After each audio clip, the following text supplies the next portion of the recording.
నీళ్లలోంచి పుట్టిన అగ్నిహోత్రం ఎంత వేడిగా ఉందో చూసావా పార్వతి? కంటే జగముల దుఃఖము వింటే జల జనిత విషపు వేడిమి ప్రభువై యుంటకు ఆర్తుల ఆపద గెంటించుట దాన ఫలము దానం కీర్తి మృగాక్షి. మనం లోకములకంతటికీ ప్రభువులం, పార్వతీ పరమేశ్వరులం.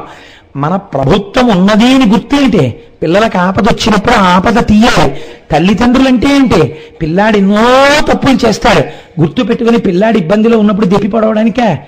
ఎన్ని తప్పులు చేసిన పిల్లలైనా సరే వాడికి కష్టం వచ్చిందనేటప్పటికీ ఎన్ని మొక్కులో మొక్కేస్తుందమ్మ.